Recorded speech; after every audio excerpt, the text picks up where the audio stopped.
मैंने पहले ही कहा है 2024 में 2004 दोहराया जाएगा।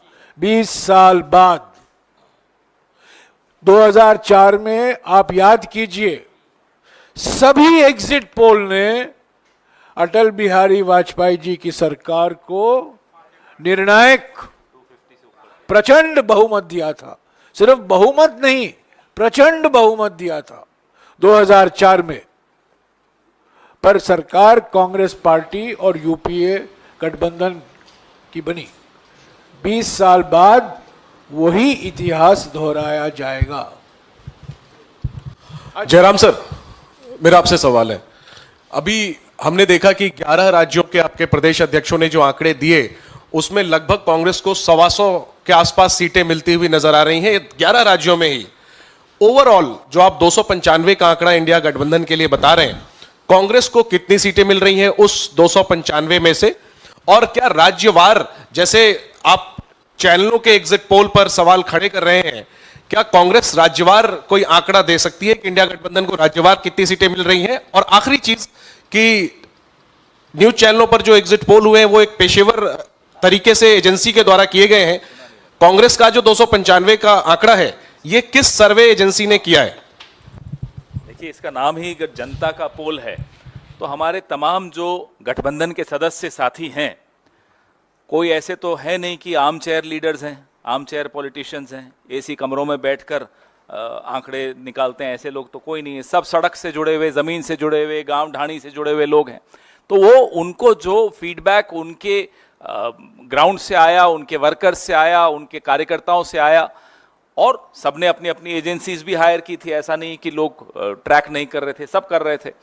उसके बाद जो निचोड़ निकला कर हमारी 2-2.5 घंटे की बैठक चली, उसमें सबने अपने अपने आंकड़े रखे और विश्लेषण किया। ऐसा नहीं कि सिर्फ आंकड़े रखे, सवाल जवाब हुए और लंबी चर्चा हुई। विस्तृत चर्चा के पश्चात ये 295 का, जो कम से कम 295, it's minimum 295, it's not maximum, it's minimum. तो ये आंकड़ा उस वक्त उन तमाम नेताओं से बात, जो नेता वहां नहीं थे उनसे भी संपर्क हुआ फोन पर, और उनसे फोन पर लंबी बात हुई, और उसके बाद यह आंकड़ा आपके सामने हमने रखा। सुप्रिया जी, मैं कांग्रेस की सीटों पर नहीं, आप में से बहुत सारे साथी चुनाव मैदान में गए, आपने वहां से रिपोर्टिंग करी, जिन लोगों ने क्षेत्रों से रिपोर्टिंग करी, क्या आप इन आंकड़ों से वाकया रखते हैं? आपको लगता है कि इस तरह के आंकड़े सही भी हो सकते हैं? जितना आक्रोश हमने जनता में देखा बेरोजगारी को लेकर, महंगाई को लेकर, जिस कदर युवा गुस्सा दिखा, आपको लगता है ये आंकड़े सही हो सकते हैं? मेरी अपनी खबर है, और क्योंकि आप ही लोगों के बीच में रहकर 20 साल काम किया है, कि न्यूज रूम्स खुद चौक भौचक्के थे कि इस तरह के आंकड़े आ ही नहीं सकते, क्योंकि वो लोग गए। तो मुझे लगता है ये व्यवसाय है कुछ लोगों के लिए, वो काम करते हैं, उसका उतना ही मनोरंजन लीजिए, मनोरंजन उठाइए 2-3 दिन, और 4 जून को जब असल आंकड़े आएंगे तो वो जनता की आवाज है, वही मतादेश है। ये जो आंकड़े हैं, ये अगर ये सच है तो ये पूरी तरह से मतादेश के खिलाफ है, क्योंकि जनता में आक्रोश है, गुस्सा है, जनता परेशान है, और उसने कमर कस के बदलाव के लिए वोट दिया है। इसमें मैं कुछ ऐड भी करूंगा। एक नाम मैं नहीं लूंगा, लेकिन एक बहुत ज्यादा सेलिब्रेटेड सेफोलॉजिस्ट, जो जिनके बारे में सब इंतजार कर रहे थे कल कि उनके आंकड़े आए या नहीं आए। देखिए, पारदर्शिता बहुत आवश्यक होती है, नेताओं के लिए भी होती है, पत्रकारों के लिए भी होती है, और जो सेफोलॉजिस्ट हैं उनके लिए भी होती है। वो दरअसल काम भारतीय जनता पार्टी के लिए करते हैं, उनके पेरोल्स पर हैं, उनसे पैसे लेकर काम करते हैं, और पहला आंकड़ा उन्हीं को, जो भी उनकी फाइंडिंग होती है, पहले अमित शाह जी और पीयूष गोयल जी के सामने रखते हैं। अब ये आंकड़े वहां से आए, टेलीविजन के माध्यम से जनता में फैलाए जाए, किसके थ्रू किया जा रहा है? एक ऐसी एजेंसी के थ्रू, एक ऐसे व्यक्ति के थ्रू जो कि full time Bharatiya Janata party के लिए काम करते हैं। उससे पहले उनकी प्रिंटिंग प्रेस थी कहीं मध्य प्रदेश में। तो ये सब बातें पारदर्शी तरीके से लोगों के सामने आनी चाहिए। ये सट्टा बाजार को इन्फ्लुएंस करना चाहते हो आप, चलिए कमा लीजिए 1-2 दिन। आप मंडे को शेयर मार्केट को इन्फ्लुएंस करना चाहते हो, चलिए मंडे को आप वो भी कमा लीजिए। आपके जो टेम्पो वाले दोस्त हैं उनको कमाना है, उनको कमाने लीजिए। लेकिन अगर आप कुछ और षड्यंत्र रच रहे हैं, if there is a conspiracy you are hatching and you are trying to legitimise that conspiracy through these आंकड़ास, then I am sorry the country is watching you. ये षड्यंत्र को आप एक जामा पहना रहे हैं कि नहीं साहब देखिए माहौल बन गया। ये माहौल क्यों बनाया जा रहा है, ये सवाल आज पूरा देश जानना चाहता है। सर एक मिनट हाँ। सर, जिन राज्यों में एग्जिट पोल्स में बीजेपी को क्लीन स्वीप मिला है, मध्य प्रदेश, दिल्ली, उत्तराखंड, कोई खास वजह थी कि उनके कोई भी लीडर नहीं जुड़े? सर वो सब दौरे में है यार, सारे लीडर्स की बात थी।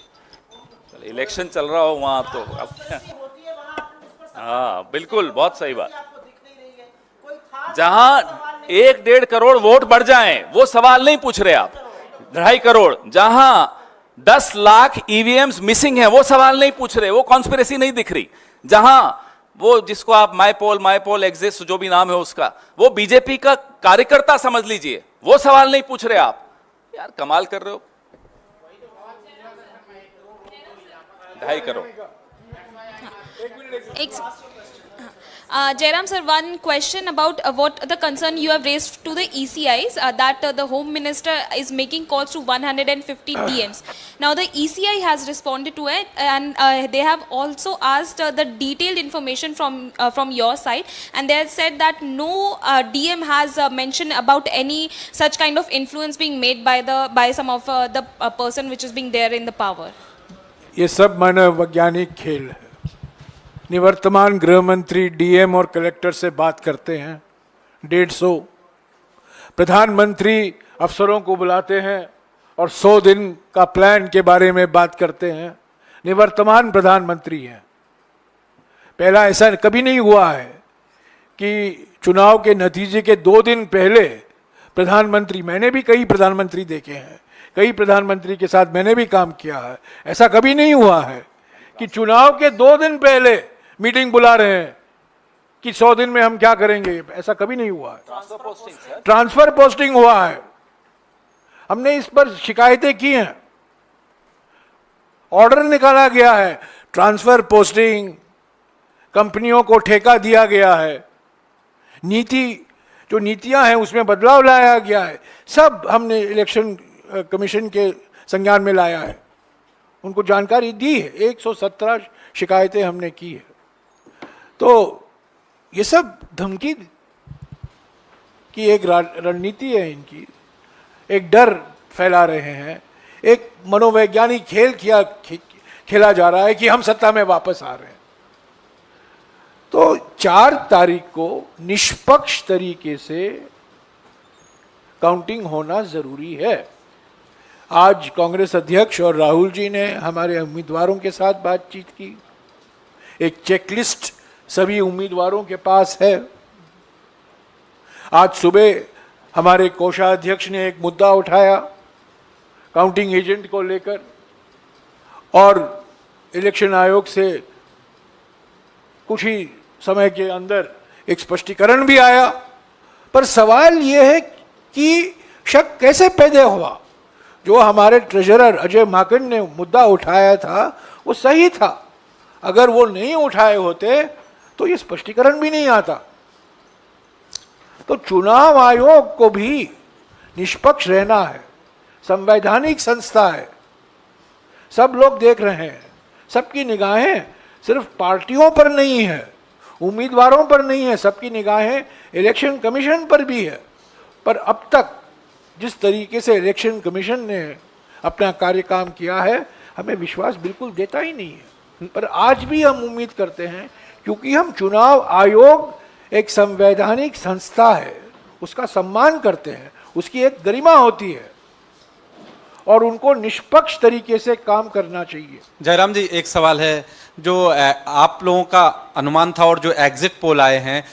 जयराम जी, एक सवाल दक्षिण भारत को लेकर है। जो एग्जिट पोल के नतीजे आए हैं उसमें खासतौर से तमिलनाडु या केरल जैसे जो राज्य हैं उसमें भी बताया गया है कि बीजेपी बड़ी अच्छी खासी संख्या में सीटें ले रही है। दक्षिण भारत में बीजेपी साफ, दक्षिण भारत में बीजेपी साफ। नहीं, मेरा सवाल ये है, पहले दिन से मैं कह रहा हूं, ये केरल और तमिलनाडु के जो एग्जिट पोल के आंकड़े दिए गए हैं बिल्कुल फर्जी आंकड़े हैं। और जो आपका 295 का आंकड़ा है, क्या उसमें वेस्ट बंगाल भी इंक्लूडेड है टीएमसी के सांसद? 295 में सारे राज्यों शामिल हैं। ऐसा नहीं है कि हमने किसी स्टेट को छोड़ा है। पश्चिम बंगाल में भी हम जीत रहे हैं।